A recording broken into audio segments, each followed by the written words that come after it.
Hi, lovely people. It's me, Auntie Rose. I've been pondering on something this morning. I've been thinking, and I'm asking myself, is there anything like best school?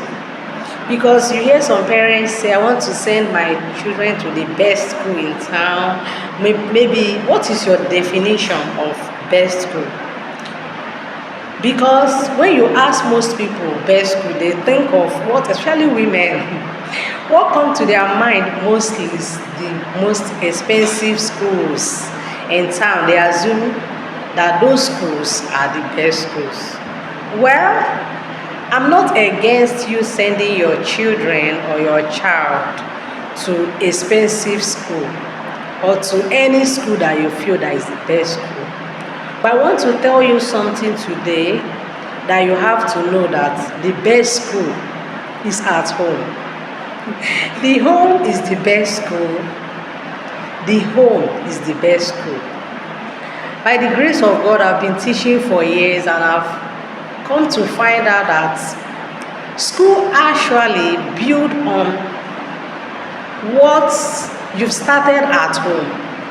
The school will only build on what you started at home.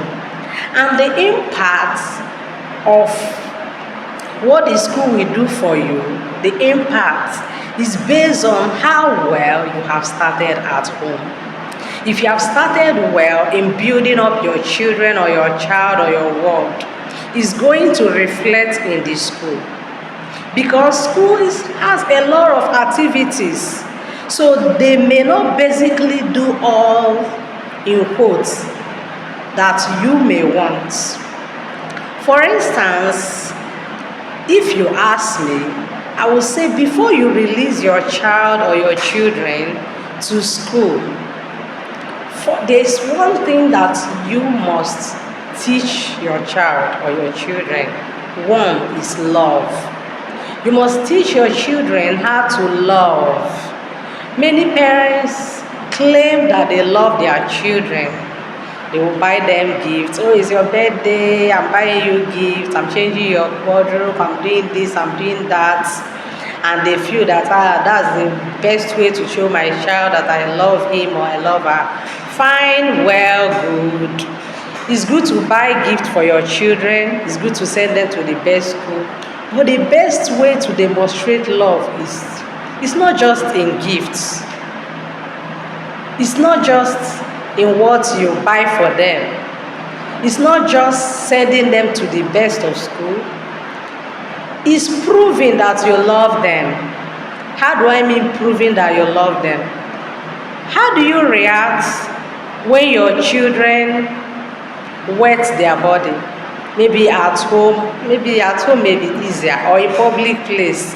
You just watch your 4 years child and you just notice that this child, maybe you are in church, just wet his or her body. Some parents will overreact. They will start beating this boy self. Look, how will you just wet your body? How will you pour your body? What kind of thing is this? What kind of thing is that? You start reacting and saying things, and the child is watching you, and you're saying all these things, and this is a child that you say that you love. No. Parents, especially mothers, learn to tolerate your children. It doesn't mean that you shouldn't correct, but tolerate them. When they are sick, tolerate them. Even adults, when you are sick most time, some adults, they won't want to go to the hospital. Some will not want to even take their medications. They will say, no. They will skip.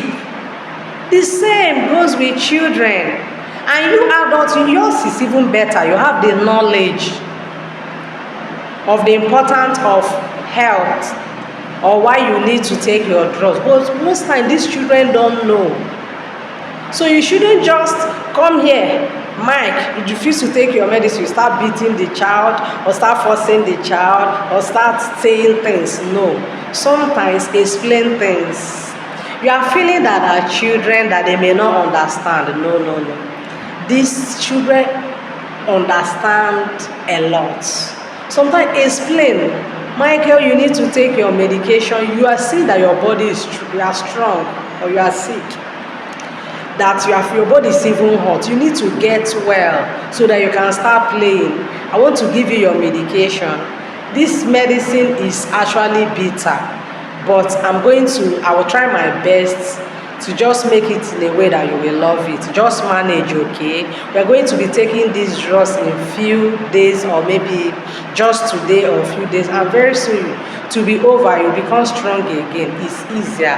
In that way, the child may still resist, but it's easier. Anytime as the child is growing up, anytime the child remember that moment, the child will know that my mom actually said that it will help me get well. You hear the child say, "Mommy, right, I need to take my medication, right? I need to take my medicine, right, so that I will get well." Listen, that you don't just start beating and reacting and saying things. Another way, be kind in your speech. Probably you, for example, let me explain this. Let me just use an example. You tell your child, "Don't play with that thing. Come out from there. Come out so that you don't fall." And you see the child, you know children now. Most of them want to try to know, they will now go there and eventually fall. And some parents will say, "You are falling now, right? Good for you. Good for you. You injure very well then. Good for you." No, don't say that. Don't say that. It's better to say, "Did I not tell you to come out from there? I told you so that you will not injure. Now you have injured. Don't do that next time. Sorry anyway. But you are seeing why you need to listen to your parents. It's better." Don't make your children feel that you love them only when they are doing something right. No. Even when they do something wrong, still show them love. That will increase the trust your child or your children will have. They will learn to trust you. They will learn to depend on you as they are growing. They will learn to tell you things. They will understand that even when they are wrong, that my mom will still love me. They will learn to tell the truth. But anytime that you always complain whenever they do something wrong and all that, that's what you will find out, that your child will start lying. Your child will may not even tell you, but the child will start trusting. Say, "My mom, if I tell her now, she will shout." So learn to teach your children how to love people, to love themselves, to love other children, to love their teachers. Don't talk about people. Your children are watching you. Even if you must talk about people with love. Not that you just start talking about your neighbor, your child is listening to you, you castigate your neighbor, you castigate people. You are teaching this child not to love. Don't release children that lack love to school. A school is a public place. It's a public place. When you release children that don't have love, that you have not shown love, that have not been walking in love, that have not been living in the atmosphere that is filled with love, these children come to school and become problem to other children. I've had an experience when a child went to another child's locker and brought out the child's note, maybe because the child is more intelligent, and tore the child's note into pieces. That is very wrong. If this child has been trained to love, the child will not do that. Don't compare them. Don't compare your children. Start saying, if it's John will do it better. No. Praise them. Whenever they are doing something, if they do something good, praise them. If they do something, maybe they try to do something, they don't do it well, say, "Oh, you tried anyway, but you tried, keep it up, but you didn't do it well, you can do it better. Let me show you how to do it better." In that way, you're encouraging the child. Don't use harsh words on your children.